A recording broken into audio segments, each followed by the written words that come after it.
On a justement été demander à des habitants de Saint-Quentin s'ils seraient prêts eux-mêmes à financer des projets de cette manière. Je vous propose d'écouter leurs réponses. Ouais. Et pourquoi ? Parce que les banques, c'est pas fiable. On paye trop de taxes pour eux et ça vaut pas le coup. J'ai déjà prêté de l'argent à des amis et c'est super bien. Quand il s'agit d'aider des personnes, oui, pourquoi pas. Déjà, on a chacun a ses projets à gérer. Après, oui, effectivement, sur des petits projets, pourquoi pas. Mais sur le principe, chacun gère déjà ses projets et après, on verra, quoi. Pourquoi pas, si j'ai les moyens de le faire, évidemment. C'est l'entraide, c'est important. Peut-être pas spécialement, non. Les projets, chacun a les siens, et puis, bon, il y a des organismes pour ça, quoi. Là, je suis passé par là, et puis je sais ce que c'est, quoi. Et puis, j'ai jamais eu besoin de particulier. Aujourd'hui, on a des prêts qui sont avec des taux énormes et c'est pas forcément évident de faire front.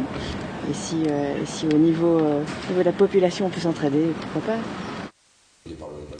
Alors on voit que les gens sont finalement assez réceptifs à ce genre de financement. Reste la question du remboursement qui peut finalement faire peur. Oui, c'est la question clé, mais dans la vraie vie, lorsque vous empruntez à un ami ou quand un ami vous prête, vous n'êtes pas sûr de récupérer votre argent non plus.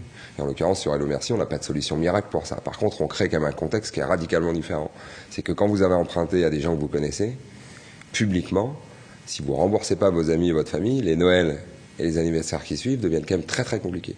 Ce qui est incroyable sur les plateformes de crowdfunding, et c'est pour ça que ça fonctionne, c'est que ça crée une pression sociale autour du créateur, du porteur de projet, beaucoup plus fort que dans une banque. Dans une banque, vous déposez le bilan, vous êtes interdit bancaire 1 an, vous ne devez rien à personne puisque vous n'allez pas rembourser.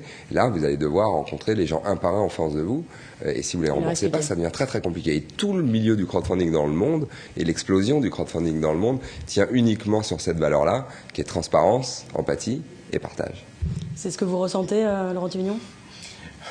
Oui, Vincent l'explique bien. C'est vrai que, pour l'anecdote, moi je pensais que c'était ma mère qui allait me prêter le plus. De toute façon, elle m'en aurait prêté et il se trouve que c'est pas elle. Donc, maman, c'est un petit message pour toi, au passage. Mais Vincent a raison, c'est-à-dire qu'il y a une pression et en même temps, il y a quand même... c'est une pression saine, c'est-à-dire qu'on a envie de réussir et donc finalement... de toute façon, on sait qu'il faut rembourser. Si on rembourse pas, au-delà du fait que les Noëls sont difficiles, c'est aussi l'entreprise et l'image de l'entreprise qui est pas bonne. Donc, de toute façon, ça fait partie du challenge. Et c'est aussi l'intérêt de demander des sommes qui sont raisonnables en cas de galère, de pouvoir rembourser peut-être un peu autrement qu'avec la seule activité d'entreprise. Alors juste un dernier point pour conclure, il y a un autre site, Friends Clear, qui proposait donc plus pour des entrepreneurs individuels ou des petites entreprises des prêts solidaires de cette manière. Ils ont finalement évolué. Ce n'est plus des prêts à taux zéro. Il y a un taux de rendement. Vous, ça ne bougera pas ? Friends Clear n'existe presque plus. Oui. Bon. Ils ont une difficulté majeure avec les taux rémunérés, c'est que vous rentrez dans le cadre du monopole bancaire et en France aujourd'hui c'est impraticable. Ils ont essayé, d'ailleurs ils ont été très courageux, ils ont essayé de forcer les portes et ça va finir par payer parce qu'on discute avec le gouvernement en ce moment et les autorités de contrôle pour changer cette règle-là. Mais très clairement, aujourd'hui le prêt rémunéré en France sous cette forme est très compliqué et le choix d'un prêt à taux zéro se place dans une logique qui est radicalement différente. Dans une plateforme où vous allez prêter de l'argent avec rémunération, c'est la rémunération qui vous importe. Sur une plateforme où vous prêtez sans retour sur investissement, il n'y a que le retour sur investissement émotionnel qui vous importe. Donc on n'est pas du tout dans le même cadre. On pourrait très bien imaginer un matin se lever, nous cousins, se prêter de l'argent pour un projet perso entrepreneurial et le mardi se lever et du coup prêter à une entreprise que vous ne connaissez pas où vous venez chercher du rendement. Donc c'est pas des logiques qui sont incompatibles, c'est des logiques qui sont juste différentes. Merci à tous les trois.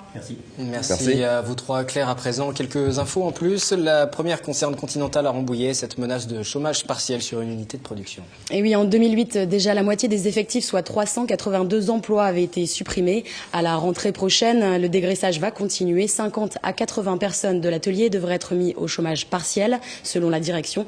Les salariés concernés réalisent les fins de série d'autoradio et de systèmes de navigation. Le prix entreprise environnement lancé ce lundi. Oui, organisé tous les 2 ans, il récompense les entreprises des Yvelines et du Val d'Oise qui ont engagé des actions exemplaires de développement durable. Parmi les organisateurs, l'association Yvelines Environnement, mais aussi les chambres de commerce et les conseils généraux des 2 départements. Les entreprises peuvent concourir dans 4 catégories: nouveaux procédés industriels ou nouveaux produits, actions de sensibilisation, politique de management environnemental et prévention ou traitement. On écoute 2 organisateurs. Il s'adresse absolument à l'ensemble des entreprises et nous tenons beaucoup aussi à ce que les PME puissent participer. C'est important parce qu'évidemment les grands groupes ont peut-être plus de facilité pour se mettre aux normes, respecter les règles du Grenelle et autres. Il y a déjà une valorisation en interne de la société puisqu'ils ont fait des efforts, pour leur process et puis vis-à-vis de leurs concurrents ou de leurs fournisseurs même, c'est une image assez importante.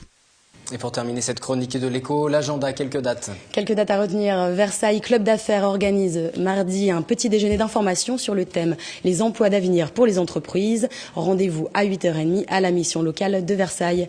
Et puis le 26 juin, dans le cadre des rencontres de la Maison de l'entreprise, vous pourrez assister à une réunion d'information sur la création en auto-entreprise. Pour comprendre le régime et ses déclarations notamment, rendez-vous donc à la Maison de l'entreprise de Montigny cette fois. Et puis pour finir, un forum emploi-diversité aura lieu le 27 juin à Plaisir. Le but affiché, casser les préjugés et favoriser l'insertion des catégories socio-professionnelles victimes de discrimination. Les demandeurs d'emploi peuvent donc se rendre dès 9h à la Maison de l'entreprise et de l'emploi. Merci Claire pour la chronique de l'écho. On vous retrouvera la semaine prochaine aux mêmes heures. Rubrique à revoir aussi en replay sur notre site internet.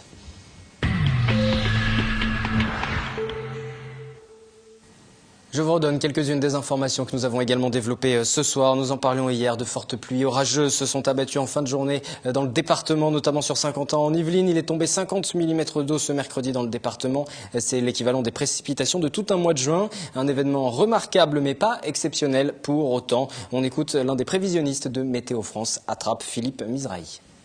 Le record de précipitations à Trappes, il date de juillet 2001 avec 90 mm en 24 heures. Donc là, on a, si vous voulez, sur Trappes, on a eu une trentaine de millimètres en 24 heures, donc c'est pas mal, mais on est loin des records. Et puis la fête de la musique 2013, ce sera demain 21 juin et quelquefois le samedi également à travers toute la France. La programmation sur les sites internet qui s'affichent en ce qui concerne Saint-Quentin en Yvelines, mais aussi Versailles et puis aussi le reste de la France. Ce rendez-vous fête sa 32e édition, initié par le ministère de la Culture français.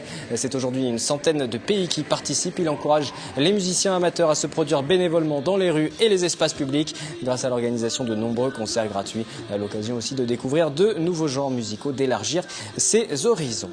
Merci de nous avoir suivis. Vendredi, samedi, dimanche, Anthony Reich pour le 7-8 Week-end et un résumé complet de l'actualité de la semaine ainsi qu'un entretien avec le rappeur yvelinois Asco dont le nouveau clip vient de sortir. Il a pour vedette Mehdi, vainqueur de l'émission de télé-réalité La Belle et ses Princes. Si vous êtes amateur, lui aussi d'ailleurs sera sur ce plateau. Je vous retrouve lundi pour une nouvelle édition du 7-8 consacrée à l'actualité. Une nouvelle semaine d'actualité, d'informations locales. Excellent week-end à lundi.